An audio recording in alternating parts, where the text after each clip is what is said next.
All right, thank you for being here. I'm Terry Kimball, President and CEO of the Chandler Chamber of Commerce, and I am very proud to welcome you to this SRP Supplier Diversity presentation. This is a virtual learning session on really how to do business with SRP. We'll provide important information and tips and details that can benefit your business. Whether you're a local, underserved, woman, minority, veteran-owned business, are much of the composition of what SRP's partnerships are all about. And this presentation will provide insight on how we can get you connected and what commodities SRP purchases and how they link opportunities to other local businesses here in the area. Not only does SRP's supplier diversity benefit underrepresented businesses, but it also uplifts the communities where those businesses are located through job creation, increased wages, and tax revenue. Local suppliers being integrated into Chandler's marketplace enables SRP to deliver reliable water and power, as well as programs of various kinds to strengthen our communities that we live and work in. So I'd also like to do a shout out and thank the members of our Chandler Chamber's Diversity, Equity, and Inclusion Committee for all their help in helping to put together this event. And of course, this event would not be made possible without the support, of course, of SRP, Salt River Project, PayPal, Toyota Financial Services, Intel, Edward Jones, Terry McKibben, and Wells Fargo. And I am really excited and proud to introduce today's speaker for today is Patty Pyle. Patty serves as the manager of supplier diversity for all of SRP, which is Salt River Project, one of the nation's largest public power utility, providing water and power to Arizona residents. And in this role over the past 9 years, she's been responsible for implementing and managing the supplier diversity initiatives and opportunities in our community and across the SRP enterprise to really help our supply chains and encourage economic development. Patty has served in many leadership roles as SRP's representative. And at the present time, she's the executive board member for 2 certification organizations. And I love this. The Women's Business Enterprise West Council is the treasurer, as well as the Pacific Southwest Minority Supplier Development Council as the board chair. Congratulations on that, Patty. She is also honored to serve as the secretary for the Southwest Veterans Foundation and sits on the advisory committee for the National Center of American Indian Economic Enterprise. Previously to the supplier diversity position, she was a senior contract analyst in the purchasing group at SRP for 6 years and was also the purchasing manager for Motorola for 18 years. Wow, Patty, you are absolutely the right person to help bring this information to our members and to our business. And thank you. I just want to thank you for being here. And I can't wait to hear what you're going to inform us on and keep us educated. Thank you, Terry. It's really a pleasure to be here.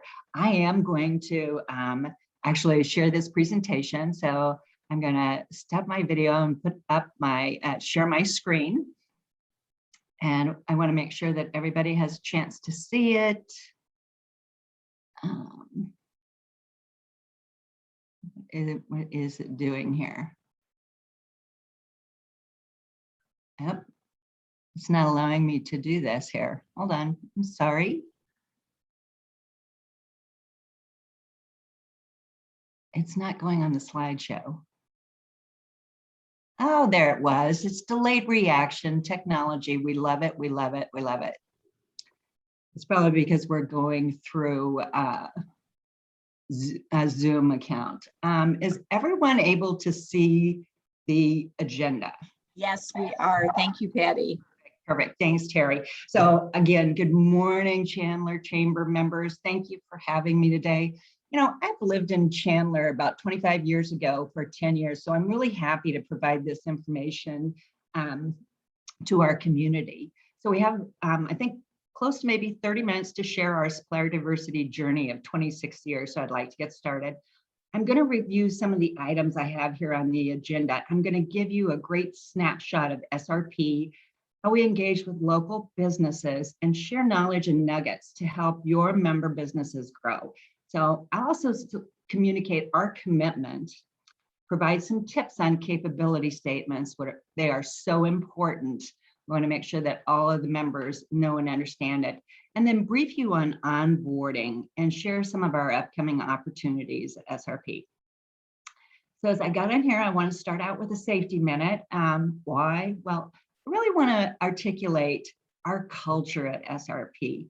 We work in an unforgiving industry, and we always start out with a safety minute because we're really intentional about safety for ourselves, families, friends, and of course our coworkers. So my safety minute is, as we're moving into cooler weather, thank goodness, it's finally here. We lit the pilot light for our gas fireplace in our home, and at the same time, we test our carbon monoxide alarms. Carbon monoxide's a deadly gas, colorless, odorless, and it's really called a silent killer. So protect your family, test your alarms, or get new detectors. So with that said, let's launch right into my presentation. I've really been to a lot of chamber networking events through the years where people introduce themselves and, talk about their businesses. But I think our chambers have the exact market that we're looking for. So, most of your members are most likely made up of small local, women, minority, a veteran, or other underserved businesses. So that's exactly the business demographics that we at SRP are interested in. And we want to grow these revenues by bringing value to our customers.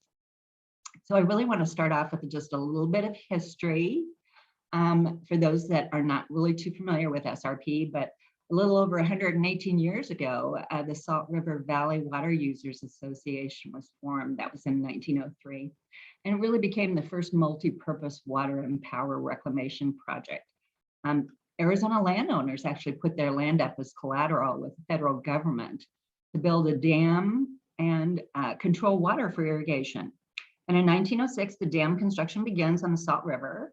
And then in 1909, the power from Roosevelt Dam, if all of you are familiar with Roosevelt Lake, it's delivered to the Phoenix Light and Power Company. And that really is the establishment of SRP.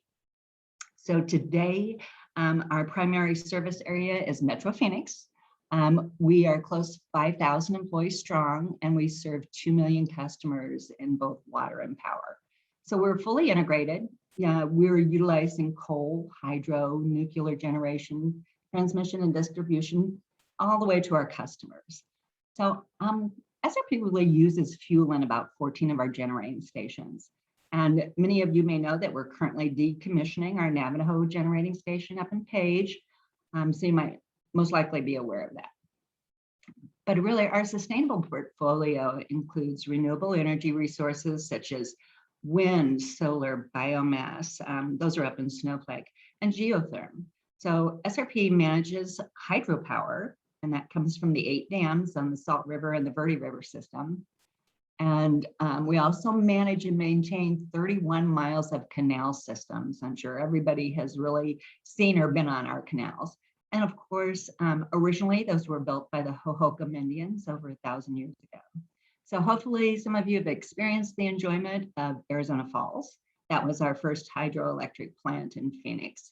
Or, you're walking on the paths along the canal for bicycling and enjoying. So we really also include battery storage, and we have an extensive dark fiber network. Most people do not know that about SRP. Our general manager and CEO, Mike Hummel, actually had a message in our annual report that said, we are strong, we are optimistic, and we are focused. And this is really proven to be true, especially during this pandemic. And the next slide is going to make you understand why we are that way. So this is what our supplier diversity looks like. And what's significant from this slide is, although our spend was slightly lower the past year through the pandemic, we were still able to achieve our goal through engagement of first and second tier spend.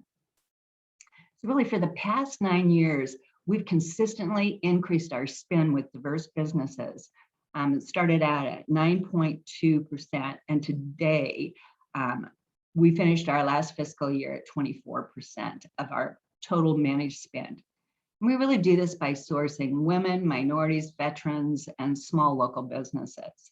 So our composition really now includes LGBTQ and other underserved businesses such as HubZone. We get a lot through the city of Phoenix that people may get registered and get certified for. We have pushed our target for FY22, which our fiscal year started May 1st of this year. We pushed that to 25%, and we have a stretch goal of 27%. And of course, I'm going to explain later our new external vendor portal called Aravo. We just integrated that really last month, excuse me. And that's really to help us capture more diverse businesses that we previously didn't identify in our manual process. So now businesses are going to be able to self-register in our directory, which is going to be just a wonderful opportunity for all businesses. So this past year ending in April, I think you can see we achieved $178 million in diverse spend, and we used 634 diverse suppliers from our marketplace and our procurement endeavors. So for our first quarter this year, we're in our second quarter, excuse me, we have already spent over $40 million with those groups and 17% of our goal. We also added 11 new diverse suppliers in our business procurement mix this past quarter. So you really get to see as of course, going down in total spend during the pandemic, we still stayed strong trying to support our local small businesses. So this is really, it all comes down to economic empowerment for our small, local, and diverse businesses where we live and work. So really since the inception of Supplier Diversity, which goes back to 1995, SRP has really worked hard to help people and businesses in our communities with inclusion and purchasing endeavors and really general support. We're stewards of the community. We've given back in many ways, but Supplier Diversity is vested in our community. It's really to foster the profitability of businesses that in turn spur growth and prosperity. So we consider SRP as like the conduit between businesses and purchasing opportunities because we make those connections. We do help in the development of local and diverse businesses. And of course, we have a lot of contributions for sponsorship with many of our chambers and local organizations. And we really do try to encourage these businesses to be suppliers for SRP. And as I said, it's economic empowerment. That's what we do. So a little bit about supplier diversity and our connections, as we're speaking about connections, this is really a snapshot of our circular supply chain. In some ways, we connect with diverse businesses. Darlene and I are just a mighty team of two in our supplier diversity team. But the stars around us are the 30 plus analysts and buyers and advocates that support our initiatives. So we really start making connections to find businesses through our internal resources. So, as you see, this really can be through SRP, which is our platform, our analysts and buyers with previous knowledge of vendors. We also work with our employee resource groups that may know of companies that can provide a service or a product. And of course, supplier diversity is the first filter for those businesses wanting to do business with us. And then, of course, we have our internal customers that really help us. This is what Terry was talking about. One of the certification organizations is the Pacific Southwest Minority Supplier Development Council, very long, so we use their acronym. So this is a minority certification, education, and advocacy group. So they connect all the minority businesses that are part of their organization with community and corporate partners. And that gets them introduced to a lot of connections. So next, we really want to say our community partners. So these are our ethnic chambers that Supplier Diversity supports. And then these are their members throughout Arizona. As you can see, we have like the East Valley Hispanic Chamber, the Black Chamber, the Local First, which I know everybody probably should know or should get to know Local First, Arizona, Kimber and her team over there. The American Indian, NABO, AMCA, all of these organizations really help us connect with small businesses, most of them which are diverse. Next, we have really our business relationships. So I'm going to give you an example. You know, we work with APS, Southwest Gas, Cox, all through development of businesses and residential growth, as we're putting conduit in the ground together. So we also, we recommend suppliers to each other. And that's how that growth happens. Once you're involved with SRP and you are a supplier, you get the other connections. Second certification organization is WeBack West. That's the Women's Business Enterprise West. Dr. Pamela Williamson is here. And they certify women-owned businesses, and they run through 7 Western states. As I serve as the treasurer for this organization, I have huge connections with women-owned businesses. So I would encourage any of the constituents that are listening to this information that they may want to get connected with these organizations, as they do connect you with a lot of corporates that could actually help you. And then finally, I really talk about our industry alliances. This is where we meet and engage with diverse businesses as well. Our National Utility Diversity Council, Edison Electric Institute, we have Western Energy, and of course, UISCA, which is our sustainability partner. So that's how we connect with suppliers at SRP. And so now I'd like to move over and share some of the secrets of capability statements. The reason I want to share with this is because I've been in purchasing for a long time, and I pulled this as one example of a one-page capability statement. This is what we all ask for. So we get individual and companies that call us all the time and want to do business with us. And I say to them, well, please send us a capability statement. Let's look at your offerings and see if we can have a good fit with you. And half of them say, what is a capability statement? They don't know. So we try to help educate everyone on this, because this is really for businesses.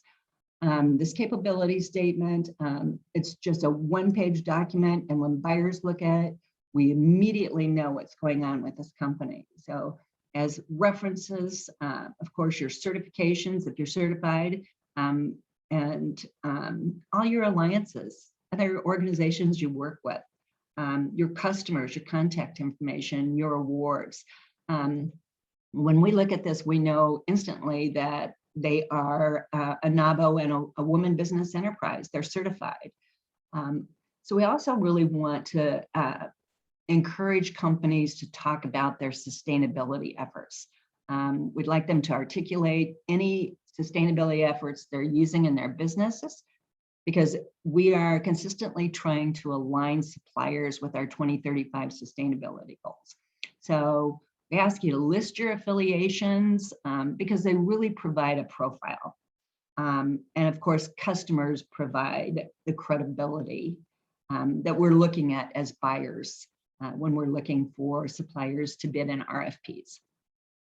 So I'm going to just share with you a really great slide that was shared with me a while back, and it's about how to create a powerful capability statement. So, you know, the 6 C's of a capability statement, we're all pulling up Nexus codes. You can find yours about what your business relates to, your Nexus codes.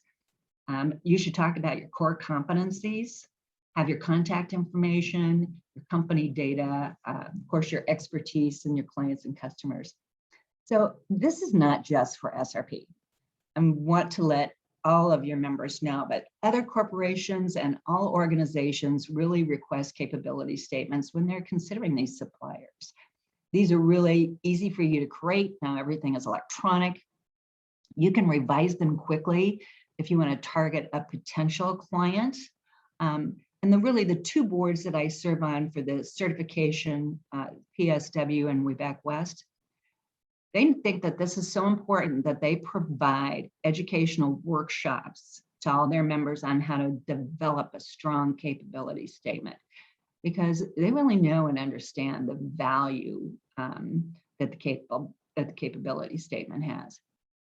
So I just want to give one extra tip, and that is make sure your website is updated and it's very clear and concise. So I was a buyer for over 24 years. And of course, Terry told you I was at Motorola Procurement. From small companies to world-class companies, purchasing people look at capability statements. They look at websites. They want to understand your business core competencies, because that's where they make those decisions. So just want to give you just a short story. Like, we had a veteran minority business that advertised his competency as cleaning blinds and cubicle panels. And he wasn't really getting major business from us because SRP was renovating and we were not repurposing all the blinds. One day he called me, and by accident, he tells me that they also clean solar panels with a green cleaning solution. Well, SRP, we have solar farms and we are promoting sustainability with green cleaning. So this opened up a whole new revenue stream for GEM. So really, if your business has new offerings, update that information on your capability statement. Really, it's your electronic business card for your business. And it is so important for consideration by purchasing professionals. So really, on your capability statement, as I said, it's a reflection of your business. You want to make it powerful. You want to make it concise, because this is the impression that buyers get from what you're providing. So be sure to showcase your best attributes, your experience, as I said, awards, accolades, tell your story, and of course, let your passion be reflected in your decision, because buyers can see through that when they're looking at your capability statement and what you're providing. Then I'm really going to share with you our general procurement now, because this is what a lot of people are interested in. I would say for the 15 years that I have been at SRP, I can't think of anything that we don't purchase. You know, we even buy fish for the canals that eat the algae, so we're not polluting the canals with any kind of chemicals. But as you can see, from architectural services down to wire. Of course, we even have the Paris store, where we have a woman-owned business that has her hair ties, and we have another woman-owned business that is called Cat Tongue, and she has cell phone holders. So there's so much opportunity. So if you're a small company and you say, oh my gosh, SRP is such a big company, you know, I'm too small to do business with them. That is not true. You know, our general procurement consists of everything from A to Z, and there's many things we buy that people don't even think about.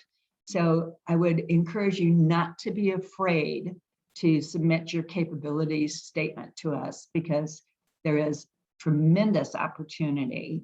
And as I said to Terry earlier, if we find there's no opportunity for your service or product, through all of our networking with all of the organizations that we belong to, we share that information. So, you know, maybe if it didn't work for SRP, maybe there is other opportunities with corporates over at APS or Cox or any of the other organizations that we stay in touch with. Excuse me. So some of the opportunities that are coming up, these are probably rather larger opportunities with requests for proposals. Coming up on the 15th, we have paper goods. Also on the 15th, our cleaning products that we order throughout SRP. At the end of the month, we have auto oil, and then another one is safety valve testing. And believe it or not, we actually have RFPs out for bagged ice, because of course we use so much during the course of the summer with our linemen and people working out in the field. some of the other future opportunities are always looking for consulting services, whether that be in benefits, insurance, facilities, so many consulting opportunities. In December, we're going to have our pest control RFP go out. We have parking lot sweeping, as you can see, in the spring of 22. Food services as we go back into our facilities after January at SRP. And there's always ongoing plant services. Incredible things that go across our services from the East Valley warehouse to the West Valley warehouse. We all need those services so that we can still support our customers. And we always have construction services going on for those in the construction industry, a lot of opportunity there, and always our R&D materials. And we will be bidding out our food services next summer, and of course our furniture standards. So it continues to change and evolve on a monthly basis. That's why you would like to be able to really stay in touch with us and let us know what your business is so that we can make those connections. So here we are, how we're going to link your business for opportunities. As I talked about, Aravo is our new external portal. So for supplier diversity, we're your champions. We really advocate for your businesses. We share your capability statements. We have very strong relationships with all of the purchasing agents. And when they're looking for something, they'll call supplier diversity and say, I'm looking for a supplier that maybe does cardboard boxes. And then we try to connect them with those people in our directory. We do publish a news flash, and we identify new suppliers, and we share that with all SRP employees. We also do a lot of reporting. We have fun facts, and we celebrate our All-Star Awards, where we celebrate buyers who spend the highest amount with either local, women, minority, or veteran businesses. So on here also, this is our supplier diversity email address. But we want you to register on our portal. And I'm going to show you the path on how to get there. And I'm going to also share one of our news flashes so you can see how we really distribute and publish information and capability statements that are provided by these small local businesses. This is an actual slide in the deck about our supplier diversity newsflash. Every quarter, we highlight a diverse business or a local business or a women's business just to get their information out to the general public within SRP. For internal, we also provide fast facts, which really talks about the amount of money that we've spent to date with those diverse businesses. We identify highlights of companies that have come in, and then some things that are events that are in the pipeline. So it really does help us to publish this data and help new businesses that are in our marketplace. So that's how we really communicate internally. So this is a Aravo portal. You'll go through the browser, about us. It's got a supplier diversity tile, has the portal, and then you complete the information in the fields and submit. So a lot of people need visuals. So this is the visual. If you go out to srpnet.com, this is where you would pay your bill if you're an SRP customer. We would want you to go over to the About Us on the right-hand side of the ribbon. And then the drop-down is General Information. When you get to General Information, there are 6 tiles on the bottom. And the information, of course, is under Supplier Diversity. When you click that one, it comes to our commitment of supplier diversity to our community. So there's one in the center on Become a Supplier. This is where you would want to register in our directory. And then we also have a supplier log on to the right-hand side. So if you're a diverse business, of course, or a small business even, if you're a small business and you have under 100 employees and you have under $7 million in annual revenue, be sure to identify that. Also, you need to let us know if you're 51% ownership in the business, if you're a minority, woman, veteran, LGBTQ, or any other underserved business in our community. So it's imperative that you answer the diversity questions because then that's where Darlene and I really begin to advocate for you. And you can also include a PDF of your certification. And then that will provide more information for us as well. So that's really the extent of my information to share with you. And I want to see if there are any questions. Actually, Patty, that was really great information. I actually have a couple of questions. So once somebody goes on the Arvado portal to register, approximately how long does that take to do? To fill out that information would probably only be 10 to 15 minutes, Terry. And the thing about that, it's a directory. So it doesn't mean people are going to have an automatic opportunity there. It's just like everything else, you know, we sprinkle pixie dust on it and we hope that it lands somewhere. But at least you're in the system so that when the buyers and analysts are looking for a supplier for a certain RFP, they can go into the directory and look under those nexus codes. That's why those are important, that members know what their nexus codes are, or Supplier Diversity will help them. So that was going to be my next question. Yeah. Are there a certain list of documents that people should gather ahead of time before sitting down to go through that portal?